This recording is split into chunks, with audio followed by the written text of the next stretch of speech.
Hello viewers, कैसे हैं आप सब। उम्मीद करता हूं कि आप सब बिल्कुल ठीक होंगे। तो जिस तरह से आपको पता है, हमने प्रीवियस लेक्चर से नंबर सिस्टम का कॉन्सेप्ट स्टार्ट किया है और आज के इस पार्ट नंबर 2 के अंदर हम बात करने वाले हैं what is bit, byte and units of digital storage. भाई देखो, बिट को समझना बहुत ज़्यादा ज़रूरी है, बाइट क्या होता है और जो डिजिटल स्टोरेज जो आपके सिस्टम में कंप्यूटर की जो स्टोरेज होती है उसके यूनिट्स कौन कौन से होते हैं, इसको समझना बहुत ज़्यादा ज़रूरी है।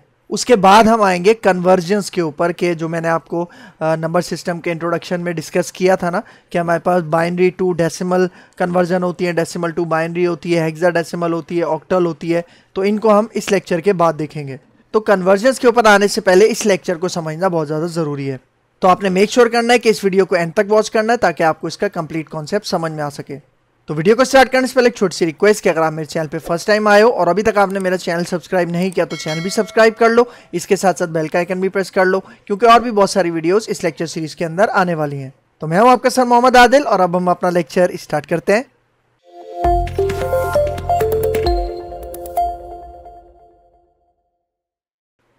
तो भाई देखो, सबसे पहले हम यहाँ पे बात करते हैं what is bit, byte and units of digital storage. ठीक है, तो इसके अंदर सबसे पहले हम यहाँ पे बात करते हैं व्हाट इज बिट। बिट क्या होता है? भाई देखो, सबसे पहले मैं आपको बिट की फुल फॉर्म बताता हूँ।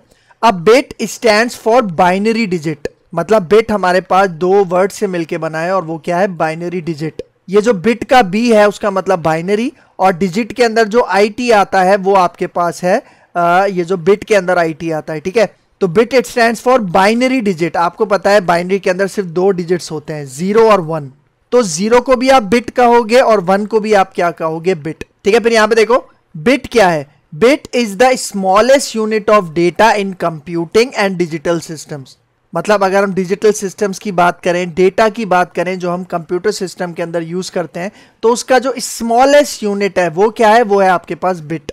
मतलब भाई देखो, हम बहुत सारी चीज़ों को मेजर करते हैं ना, तो अगर हमें डिजिटल सिस्टम्स की जो स्टोरेज होती है उसको अगर हमें मेजर करना है तो उसका जो सबसे स्मॉलेस्ट यूनिट होता है वो कौन सा होता है? बिट।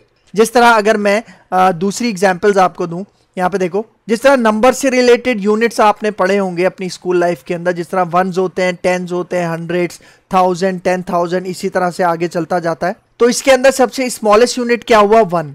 सेम इसी तरह यहाँ पे देखो एग्जाम्पल नंबर 2, मास। मतलब जब भी हम वेट को कैलकुलेट करते हैं, ठीक है, तो उसके लिए mg होता है, ठीक है, फिर ग्राम होता है, फिर किलोग्राम होता है, फिर टन होता है। तो इसका स्मॉलेस्ट यूनिट क्या हुआ हमारे पास? mg, मतलब मिलीग्राम। सेम इसी तरह अगर एक और एग्जाम्पल आपको बताऊं, यहाँ पे देखो टाइम। टाइम में हमारे पास नैनो सेकेंड, माइक्रो सेकेंड, मिली सेकेंड, सेकेंड, मिनट और फिर आवर्स आ जाते हैं। लेकिन इस सब के अंदर अगर मैं सबसे स्मॉलेस्ट यूनिट की बात करूं तो वो क्या होगा? आपके पास नैनो सेकेंड। तो इसी तरह से हमारे पास जो ये बिट है वो क्या है? हमारी डिजिटल स्टोरेज का क्या है? स्मॉलेस्ट यूनिट है। ठीक है, फिर आगे आ जाओ। अब यहां पे देखो क्या कह रहा है? Bit can have only 2 possible values. मतलब बिट के अंदर हमारे पास सिर्फ 2 पॉसिबल वैल्यूज हो सकती हैं, क्योंकि मैंने क्या बताया, बिट की फुल फॉर्म क्या है? Binary digit. और बाइनरी लैंग्वेज में हमारे पास सिर्फ 2 डिजिट्स होते हैं, एक 0 होता है, एक 1 होता है। तो यहां पे देखो, 0 का मतलब आप इसको ऑफ भी कह सकते हो, इसको फॉल्स भी कह सकते हो, और इसका मतलब नो भी हो सकता है। ऑन द अदर साइड 1 का मतलब ऑन, 1 का मतलब ट्रू और 1 का मतलब यस भी हो सकता है। ठीक है, तो 2 डिजिट्स होते हैं, 0 एंड 1। सही है, फिर आगे आ जाओ। अब देखो भाई, सपोज करो मेरे पास यहाँ पे एक बाइनरी नंबर है, ठीक है, इसके अंदर आपको जो 1 नजर आ रहा है, ठीक है, वो क्या है? वो भी एक बिट है। और फिर यहां पे आपको 0 नजर आ रहा है, तो 0 भी क्या है? एक सेपरेट बिट है। मतलब ये जितने भी आपको यहाँ पे बाइनरी नंबर्स नजर आ रहे हैं ना इस नंबर के अंदर, उसमें हर एक जो नंबर है वो क्या कहलाएगा? बिट कहलाएगा। अब चाहे वो 0 हो या 1 हो, ये हमारे पास क्या है? बिट्स हैं। और अगर मैं इसके अंदर आपकी बात करूं कि भाई ये जो हमारे पास बाइनरी है, इसके अंदर अगर मैं आपसे सवाल करूं कि मुझे बताओ कि इसके अंदर टोटल कितने बिट्स हैं, तो आपका जवाब क्या होना चाहिए? इसके अंदर टोटल 8 बिट्स हैं। मतलब काउंट करो, 1 2 3 4 5 6 7 8, तो हो गए ना टोटल 8 बिट्स। तो अक्सर आपने ये जो इस तरह के क्वेश्चंस आते हैं हमारे पास कंप्यूटर साइंस के अंदर, तो उसमें यही होता है कि भाई जो आपका आंसर है वो इतने बिट्स में होना चाहिए। मोस्टली हमारे पास ये होता है कि आपका आंसर 8 बिट्स में होना चाहिए। तो वो बिट्स बेसिकली यही होती हैं। ठीक है, फिर आगे आ जाओ। अब यहां पे देखो, ये जो मैंने आपको बताया कि मेरे पास ये एक बाइनरी नंबर है, ठीक है, इसके अंदर ये वाला जो है इसको मैं क्या कह रहा हूं? बिट। मतलब बिट 1 भी हो सकता है, 0 भी हो सकता है, ठीक है। लेकिन अगर मैं यहाँ पे 4 बिट्स की बात करूं, मतलब देखो अगर मैं इन 4 बिट्स की बात करूं तो इसके लिए एक अलग यूनिट है जिसको हम कहते हैं निबल। जिस तरह अगर मैं सिंगल बिट की बात करूं तो वो बिट कहलाएगा। अगर मैं 4 बिट्स की बात करूं तो उसके लिए एक यूनिट यूज होता है, एक टर्म यूज होती है जिसका क्या नाम है, निबल। और अगर मैं 8 बिट्स की बात करूं तो 8 bits is equal to 1 byte, ठीक है। ये 3 टर्म्स याद कर लो। सिंगल है तो हमारे पास वो बिट कहलाएगा, 4 है तो हमारे पास निबल कहलाएगा, और अगर 8 है बिट्स हमारे पास तो वो इज इक्वल टू 1 बाइट होंगे, ठीक है। इसी तरह हमारे पास और भी बहुत सारे यूनिट्स हैं, उसको डिस्कस करते हैं, ठीक है। तो यहां पे देखो क्या कह रहा है, यूनिट्स ऑफ डिजिटल डेटा भी कह सकते हो या फिर यूनिट्स ऑफ स्टोरेज भी कह सकते हो, ठीक है। तो यहां पे देखो 1 बिट इज इक्वल टू, आप 0 भी हो सकता है वो 1 बिट, या 1 भी हो सकता है, क्योंकि बाइनरी के अंदर सिर्फ 2 डिजिट्स होते हैं, ठीक है। तो 1 बिट इज इक्वल टू 0 भी हो सकता है, या 1 8 इज इक्वल टू 1 भी हो सकता है, ठीक है। तो ये पॉइंट आपने याद रखना है, ठीक है। फिर यहां पे देखो क्या कह रहा है, 1 nibble is equal to 4 bits, मतलब एक निबल आपके पास 4 बिट्स के ऊपर मुश्तमिल होता है, ठीक है। उसके बाद अगर मैं बाइट की बात करूं तो 1 byte is equal to 8 bits. ये तीनों अभी मैंने आपको पीछे डायग्राम से भी समझाया। अब आगे चलते हैं। अब अगर हम बात करें यहां पे देखो 1 किलो बाइट्स मतलब केबी, वो किसके इक्वल होता है, 1024 बाइट्स के इक्वल होता है। मतलब 1 किलो बाइट के अंदर टोटल 1024 बाइट्स होते हैं, ठीक है। फिर सेम इसी तरह अगर मैं 1 मेगाबाइट की बात करूं जिसको हम एमबी भी कहते हैं, तो 1 एमबी के अंदर हमारे पास 1024 किलो बाइट्स होते हैं, केबीज होते हैं। उसके बाद 1 जीबी के अंदर अगर मैं बात करूं तो उसके अंदर हमारे पास 1024 मेगाबाइट्स होते हैं, मतलब 1 जीबी के अंदर 1024 एमबीज होते हैं। फिर सेम इसी तरह टेराबाइट की बात करो, मतलब टीबी, 1 टीबी के अंदर 1024 जीबीज होते हैं, गीगाबाइट्स होते हैं, ठीक है। फिर 1 पीटाबाइट की बात करूं, मतलब टीबी के बाद पीबी आता है, पीटाबाइट, तो 1 पीटाबाइट के अंदर हमारे पास 1024 टेराबाइट्स होते हैं, मतलब टीबीज होते हैं, ठीक है। फिर इसके बाद आ जाओ, इसके बाद हमारे पास आता है 1 एक्साबाइट। एक्साबाइट के अंदर 1024 पीटाबाइट्स होते हैं। अब आप सोचो कितना बड़ा एक हमारे पास स्टोरेज है। फिर उसके बाद 1 जीटाबाइट की अगर बात करें, जिसको हम शॉर्ट में ZB भी कहते हैं या ZB भी कहते हैं, तो 1 जीटाबाइट के अंदर टोटल 1024 एक्साबाइट्स होते हैं, ठीक है।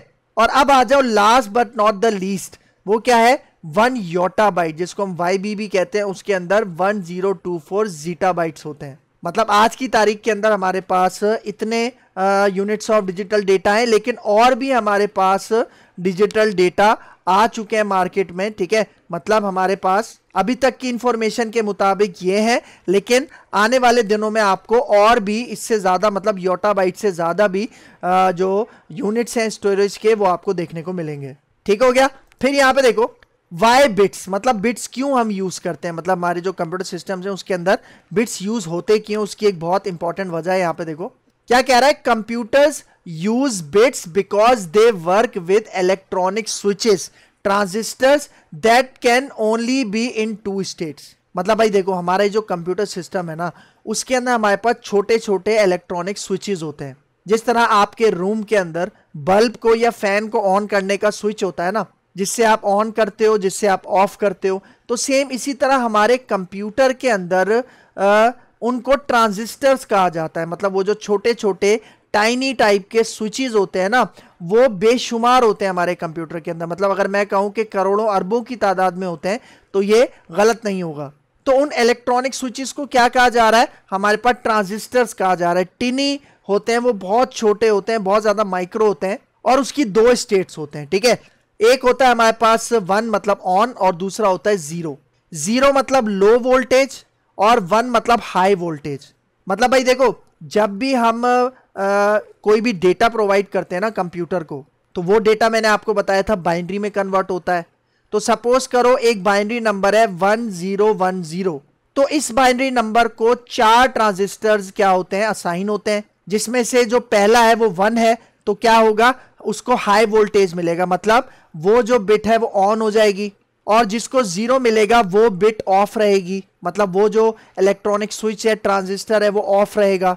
इसका मतलब जब भी हम डेटा प्रोवाइड करते हैं ना अपने कंप्यूटर को, तो बिहाइंड द सीन्स हमारा डेटा बाइनरी में कन्वर्ट हो रहा होता है, और कंप्यूटर के अंदर वो जो उसकी रिप्रेजेंटेशन होती है वो ट्रांजिस्टर्स के अंदर हो रही होती है। और ट्रांजिस्टर्स क्या होते हैं, हमारे पास टिनी मतलब बहुत ज़्यादा छोटे इलेक्ट्रॉनिक स्विचेस होते हैं, और उन स्विचेस को जब 1 वैल्यू मिलती है तो उनको वोल्टेज मिल जाता है, फॉर एग्जांपल 5 वोल्टेज, और अगर उसमें 0 होता है तो 0 वोल्टेज उसके अंदर असाइन होता है। तो बिट्स को समझना इसलिए ज़रूरी है कि जो 0 1 है उसका कॉन्सेप्ट क्या है, बाइनरी का बेसिकली कॉन्सेप्ट क्या है, और वो किस तरह हमारे कंप्यूटर के अंदर वर्किंग कर रहे होते हैं। ठीक है, सही है। तो यहाँ पे हमारा ये लेक्चर हो गया वाइंड अप। तो अगर आपको मेरी वीडियो पसंद आई है तो मेरा चैनल जरूर सब्सक्राइब करके जाना, इसके साथ साथ बेल का आइकन भी प्रेस करना, क्योंकि और भी बहुत सारी वीडियोस इस लेक्चर सीरीज के अंदर आने वाली हैं। तो अगर आपको मेरी वीडियो पसंद आई है तो मेरा चैनल लाइक कीजिए, शेयर कीजिए और सब्सक्राइब कीजिए, और मुझे अपनी दुआ में याद रखिए। तो मिलते हैं इंशाल्लाह नेक्स्ट लेक्चर में, तब तक के लिए दीजिए इजाजत। अल्लाह हाफिज।